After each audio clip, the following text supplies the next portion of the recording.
Hi there, welcome back to the Grow with Cara show. Today we continue our interview series with successful attorney marketers. We're taking a close look at what's working, what's not, the specific steps these attorneys took to get to where they are. And these are simple steps that you too can follow to get on a similar path to growth.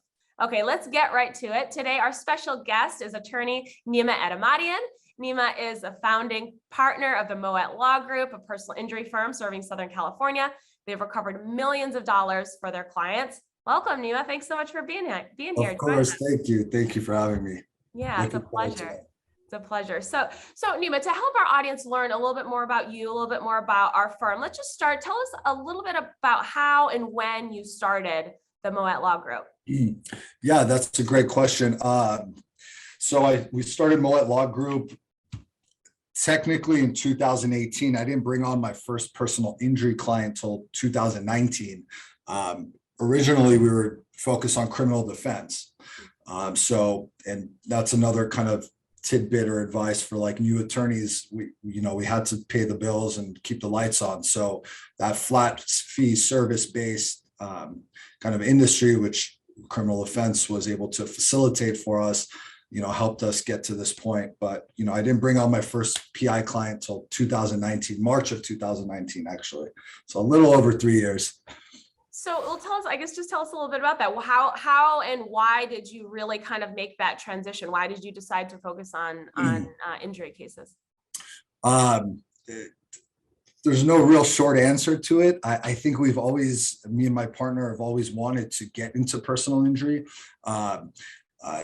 Ethnicity and culture-wise, I'm Iranian Persian. So growing up, we'd see all these Persian attorneys as personal injury attorneys. So we figured that, hey, this is where we need to make our mark and take our place. But realistically, I didn't have a true intention or a quick method of getting into personal injury per se. As we were doing criminal defense, I had a lunch with a friend, and he said, you should market yourself as a car accident attorney. I'll teach you everything in 15 minutes. That's what he told me. Lo and behold, 3 years later, I'm still learning new things all the time. So definitely didn't learn it in 15 minutes, but that's kind of how things snowballed. And then, now primarily we do personal injury. Got it. Well, I mean, that's an offer you can't refuse, right? Learn a new skill in 15 minutes. Yeah. So are you targeting sort of a particular slice of the injury market now? How are you positioning the firm? Maybe put another way, how are you kind of distinguishing yourself from all the other injury firms out there? How does your approach kind of differ? Yeah, I mean, that's a tough question to answer. I think everybody wants to differentiate themselves in this market. Early on, I think our selling point was we're a boutique firm. Attorney is going to be handling your case all the way through. You'll have my direct cell phone number. You're going to get that more hands-on one-on-one approach versus going to a bigger, larger firm or another firm that you'll potentially just be another number in their system. And I think that's probably the way most PI attorneys market themselves, especially the smaller guys. And we do take a lot of pride in that customer service kind of experience. And really the motto at my office is we're a customer service business first, and we just happen to be practicing law. You know what I mean? So that's fundamentally ingrained within kind of our culture here, which I think really, really sets us apart. Nice. So is that kind of customer-centric approach, is that kind of how you've been able to maintain that boutique feel even as the firm grows? Yes. So, for example, within our systems at the office, we need to have client contact every 2 weeks. I don't care if you have an update for the client or not, you're talking about the weather, right? We're building rapport. We're showing these, clients that are arguably going through the most difficult times of their lives that we're there for them. Right. Sometimes I joke and say we're a therapist's office in a sense, right? We're the person or the people that they can contact and talk about their day to and talk about their injuries to. And so I think that's really helped kind of facilitate everything moving forward and really has set us apart. But, customer service is really the forefront of the way we do practice here. I really do think that's unique. I mean, as the only one. Yeah, like as common sense as it sounds, right? Like, of course, you put the client first, but you have to have specific systems and processes in place Yes. to ensure that happens, especially as you grow. What's the team size? How many attorneys do you have on staff, support staff? Yeah, no, great question. So early on, of course, it was just me and my partner, um, sitting back to back in a virtual office, like 150 square foot office. We've grown quite a bit since. I have about 10 people on staff right now, looking to hire more. So if there's anyone out there, we have one other full-time associate attorney and a couple of attorneys I co-counsel with, because now we're a full-fledged firm. We litigate as well in-house. So I've had the opportunity of having great mentors or co-counsel to really help us through that litigation process as well. So 10 full-time and a couple others attorneys that kind of help along the way as needed. Got it. So Nima, you were telling me earlier that you're pretty extremely short-staffed, I think is how you phrased it, and you're working to sort of bring on some virtual assistants, maybe some paralegals as well. Tell us about that process, because I think that's a pain point that many of the attorneys watching can really relate to. No, of course. I've been blessed enough to have really good mentors, and talking through that with them and about this kind of situation we're going through now really helps shed a lot of light on the situation and how we can overcome these hurdles that we're having right now.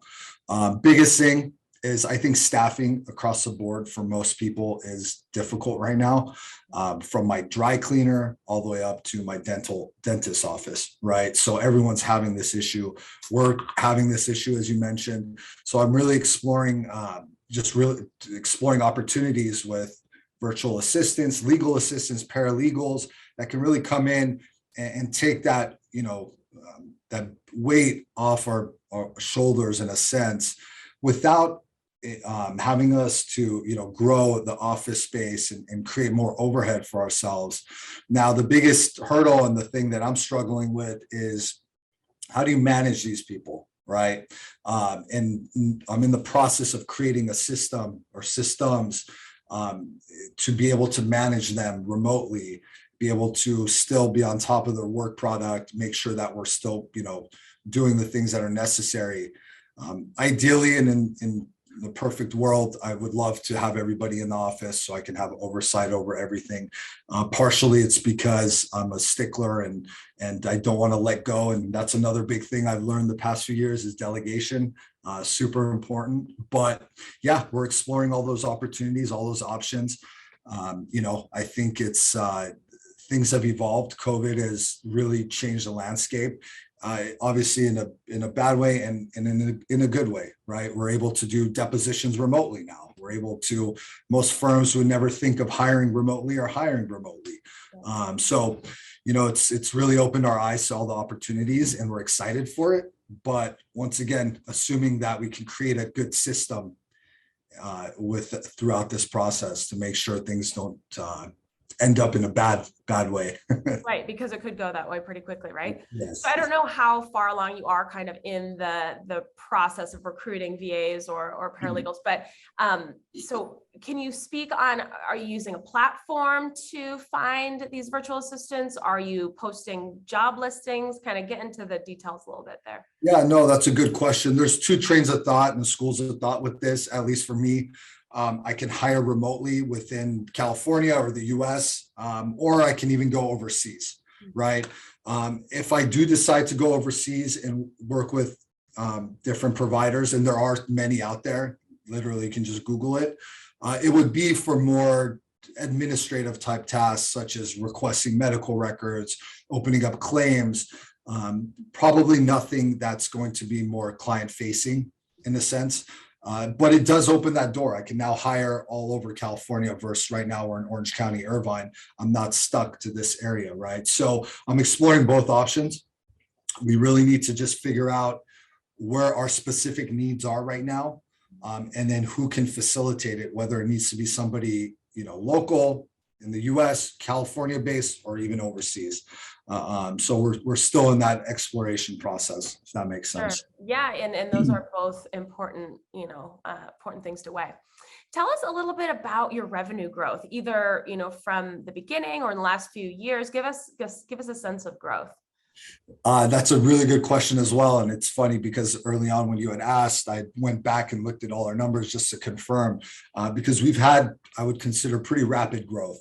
We've been able to 2x our revenue from our first year. Last year, we were able to 3x from the previous year, and we're on track again to 3x our previous year's numbers. So amazing trajectory.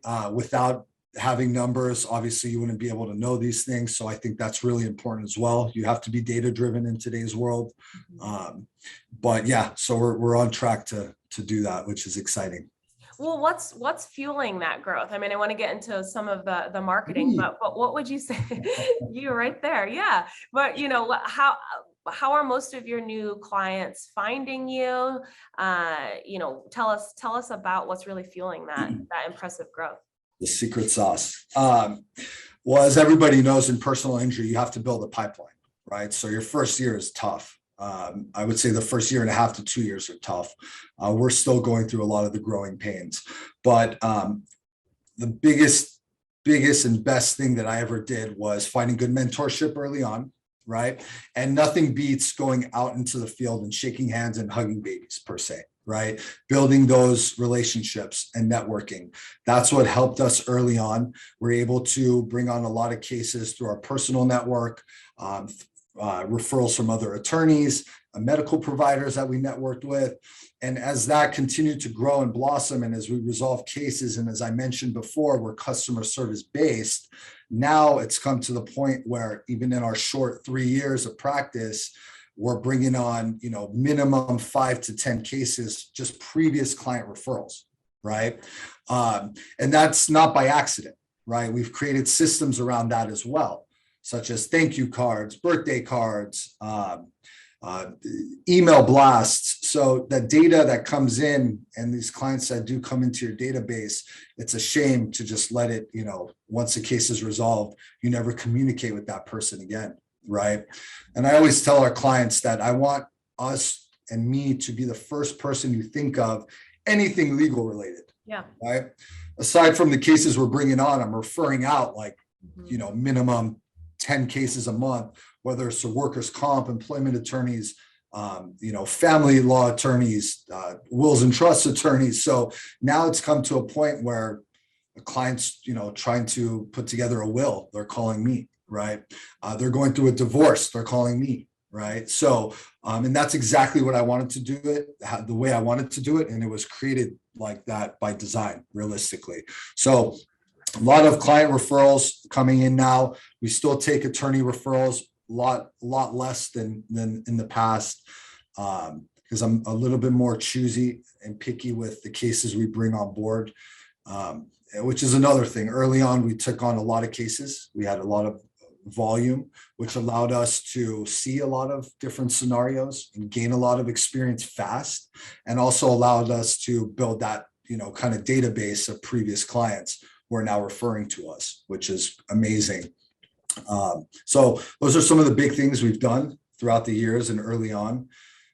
The biggest advice I could give to a new attorney is to really just get out there. I mean, I spent most of my time out of the office when we first started. Yeah, that's smart. Taking lunches, taking meetings and networking, pounding the pavement. Yeah, that's smart. So are you investing in marketing now? Are you putting a budget toward marketing at this point? That's a tough question to answer. The short answer is yes. The difficult answer is what that budget is and what we've set aside each year, or each month, or each quarter for marketing.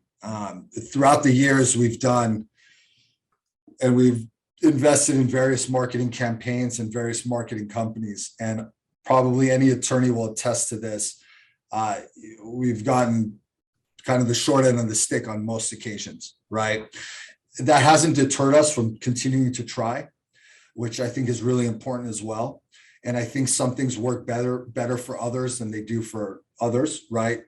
For example, Yelp. With us, I wasn't having the best of luck with Yelp, or the best type of, I guess, ROI that I wanted, that I expected. But I know other attorneys who are doing amazing with Yelp, right? So we do invest in marketing. Right now, currently, as we're talking, my marketing spend is very little. I'm not doing any type of pay-per-click advertising or anything of that nature. No, nothing on Yelp. Most of our, cases are now coming in organically and through our own kind of various networking that we've done, which is super important. Whenever you can keep your marketing spend as low as possible and still bring on quite a few cases, I think you're winning. Yeah. So, but not to say that we're not going to make some, big moves in the next few years or couple months, but that's, it's kind of a double-edged sword, is the marketing question. Yeah.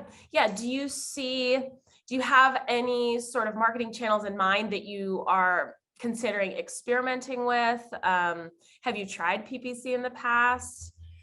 Yes. So we have done PPC. It's very expensive, as you know, and every attorney out here knows, especially in our market. There's a reason why most attorneys or most billboards are attorney billboards. Marketing for our industry, specifically personal injury, is arguably one of the most expensive areas to market. So you'll just get beat out if you want to attempt to play in this big pond or lake with some of the bigger players. They do tactics and strategies to kind of weed out the small guys and push them out of the playing field. We've personally experienced it, and I've heard horror stories from other firms. So really, we're not going to jump back in or dabble into that area unless we have a big marketing or budget for a big marketing campaign. Right.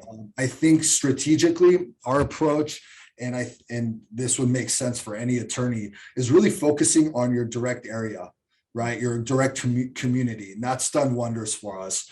We host events in our local communities. We visit our local communities. We go to different trade shows and what are they, farmers markets and things of that nature, really just getting our name out in the local community. I think one of the big things is, as any young attorney or new attorney in the space, is focusing on your local community. Chambers of commerce has been huge. These are kind of low-hanging fruit things that you can do to really get your name out there. And we'll jump into, I'm sure, social media at some point too. But you set me up perfectly for that. Yeah, let's talk about social media, because that does parlay perfectly into what you're saying. So of course, networking, of course, you're building relationships. So you have quite the loyal following. Looks like you have about 39,000 followers on Instagram. You're at lawyer_Nima. I see you going live all the time on Instagram. So tell us about your approach. How did you attract so many followers? What type of content are you posting? Tell us about the details. Sure. No, of course. There's one of my good friends who's an attorney as well. He always says it's all smoke and mirrors, right? So a lot of that stuff to me is kind of that perception, right? When you do have a lot of followers, people tend to look at you differently in today's world. It's kind of sad, but it's almost necessary in a sense, right? So social media in itself, I transitioned my personal page, and this is another thing I could recommend is you want to live and breathe what you're doing, and especially if it's your own firm, you want it to be part of your identity. And we have our Moet Law social media, and then I have my Lawyer Nima social media, and my Lawyer Nima social media is all personal injury related and lawyer related, content. And when I first started marketing organically on social media, my goal wasn't to capture a random demographic or random people that come across my page who are looking for a personal injury attorney. It was more so to remind my immediate following, and more specifically, my friends and family, literally, right? That this is what I do, right? And this is what I practice. This is what I preach. And I want to constantly be front of mind, because where do people spend the most of their time? On their phones and on social media, right? So funny story, for example, a good friend of mine, my best friend's brother that I grew up with, he's known me my whole life. He knows exactly what I do. But he called me one day and he said, "Hey, do you do car accidents?" I said, "Yes, bro, of course. This is all I've been, you should know this by now." Lo and behold, within I think a month, between him and his mom, they referred like 4 or 5 cases to us, right? So, and it was just that simple thing. This is my best friend's brother, who you would think would know what I'm been up to, and I've seen him on multiple occasions, still would forget Yeah. and not know. Yeah. I So think that's so important for attorneys to remember, right? I don't just assume even your past clients will remember you, right? Never mind someone brand new. Yeah. don't assume. What we do, you have to be front of mind at the right time. Yeah. So it's very tough to market to as well. Yeah. Right. So if you want to market for someone who's looking for dental services, they're probably in the market for dental services. So if you get them or in front of them, you have a strong chance of getting them on board. For us, you want them to think of you when they get in a car crash. So it's very, very important to just put yourself out there, put content out there, which I've kind of been slowing down on a little bit just because I haven't had, the excuse of not enough time, but it's been super important, super important. Yeah, I just pulled your page up. So to give the audience a sense of the type of content that you're posting, 3 things to consider before hiring a lawyer, a video.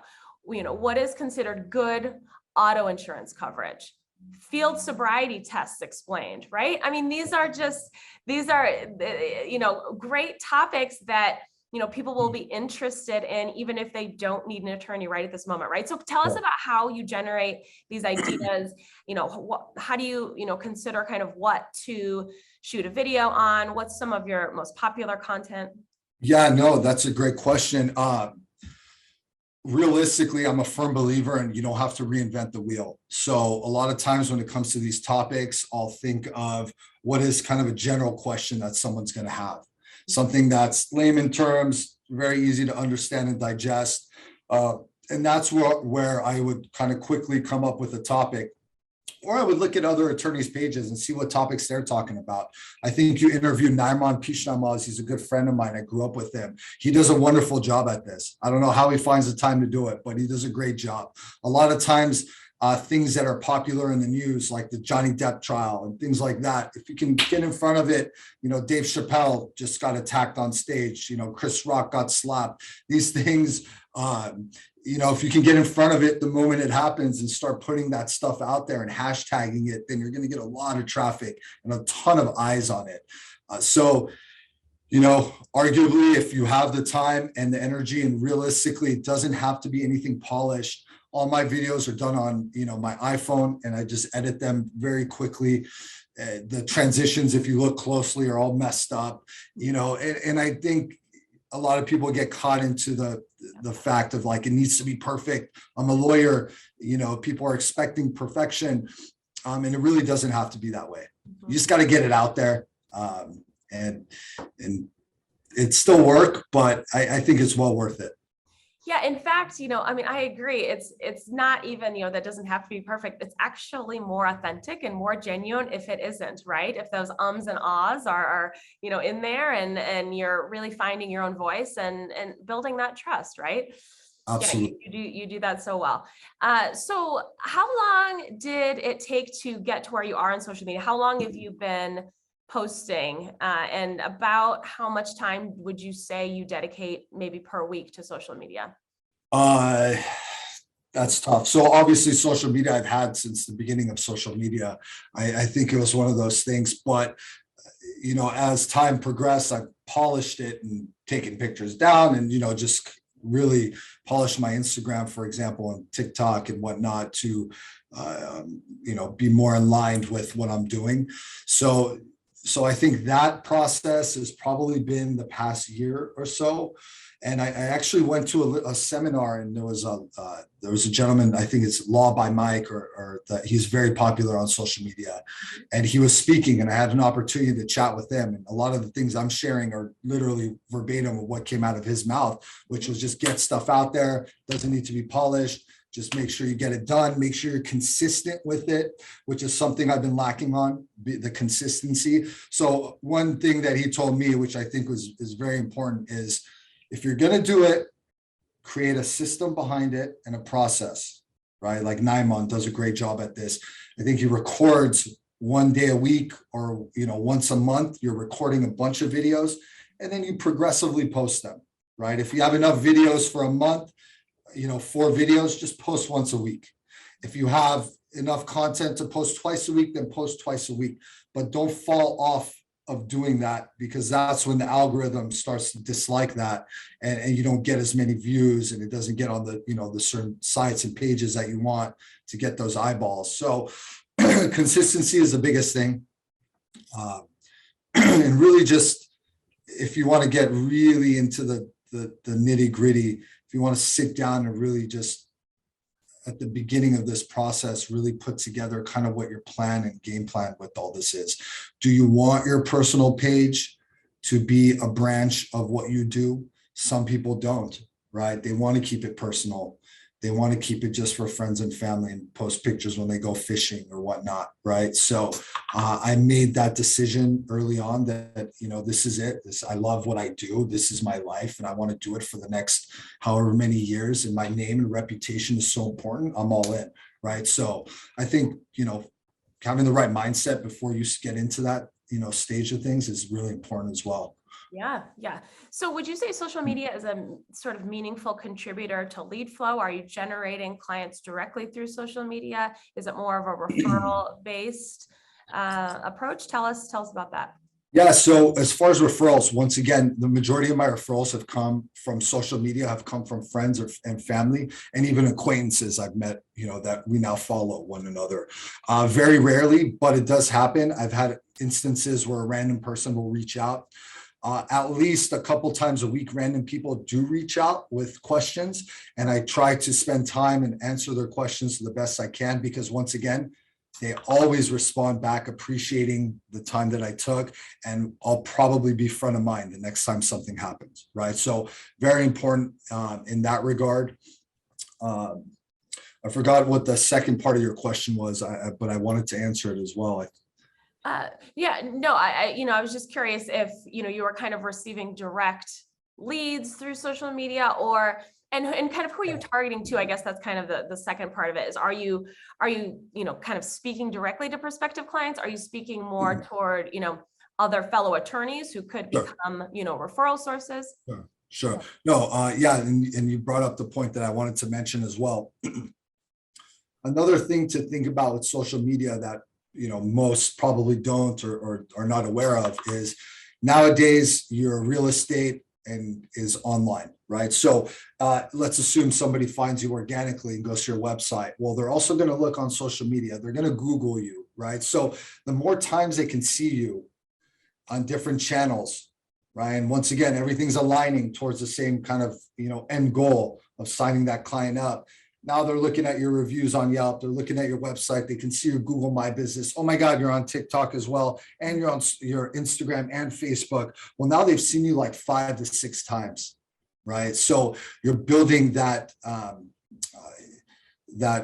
what's the right word to use? That connection before they even call you. Right. So I think that's another big factor that's really important. You want to be, easy to find in a sense. Yeah, right. Yeah. You're building that trust. They're really getting to know you, like you said, before they're ever even reaching out, which is huge. They can hear my voice before they can see me. How deep and annoying it is. Well, I mean, what better way to distinguish yourself right there, right? Is to allow them to understand kind of who you are, your approach as an attorney, your approach, who you are as a person, and does it seem like a good fit, all of those things, why you specifically are the best suited to handle their unique legal situation rather than the guy down the street, right? So, I mean, video, social media, it's just, there's no better way of kind of conveying that and getting that out there and that message out there. Absolutely. So Nima, before we wrap up, I always like to ask, if a lawyer watching maybe only has time to adopt one, maybe 2 of the tips that you shared today, what would you recommend? Great question. I was thinking about this quite a bit, and I wrote down some things. And one thing I didn't mention early on when I first started, I joined a couple business networking groups. One was, of course, Chambers of Commerce. Another was BNI, which was Business Networking International. I think last year, 300,000 of my revenue, that's attorney fees, came from my BNI group. Right? Wow. So if you want to talk about ROI, it's 1 hour a week. It was $600 a year to join, and you're essentially, crossing paths with tons of business owners. And the whole purpose and sole purpose of these organizations are to provide leads and give you business. So that's been so crucial in our early on growth. It's sad to say now as time has progressed and my time is more limited, it's hard for me to be as involved. But if I'm a new attorney starting out, or even a seasoned attorney, but starting my own practice, this is the number one place I would start. Getting out there and joining some of these business networking groups. It's the far best way to spend, your time each week, hands down, without a doubt. And I've encouraged so many attorneys to do that. And I think that would probably be my number one thing. I love that. Yeah. And as much time out of the office early on as you can. Hard to say. Yeah, I'm just curious that BNI group, how many professionals are part of that group, and what type of, sort of other professionals, business owners are in that group? Absolutely. So BNI in itself, in particular, they allow you to have one seat for that profession. So I'm the personal injury attorney there. There's no other personal injury attorney can join, right? Each chapter is different as far as size. Ours, for example, at one given point had over 40 members. Oh, wow. Right? I think now we're down to like 20 because of COVID really threw things off. There's chapters that have, 50, 60 members. There's chapters that have 8 members. But once again, it's trying to find a chapter that doesn't have your seat already taken. Right. So that's, the most important. And then, there's some chapters that have chiropractors and body shops and other attorneys. I think those are probably the better chapters. I get a lot of cases, as I mentioned, from other attorneys, workers' comp attorneys, family law attorneys. They refer cases. So, finding a chapter that has other attorneys or things that are more symbiotic to what you do, you can create kind of a really real power team, if that makes sense. I love it. I love it. Great stuff. Okay, Nima, thank you so much for sharing your experience, your tips today. It was a sincere pleasure learning from you. It was a lot of fun. You're such a wealth of knowledge. Thank you. Thank you so much. I appreciate the time. Thank you. So everyone, be sure to join us for our next episode of the Grow with Cara Show happening very soon. Have a great day. Take care. Bye-bye. Bye.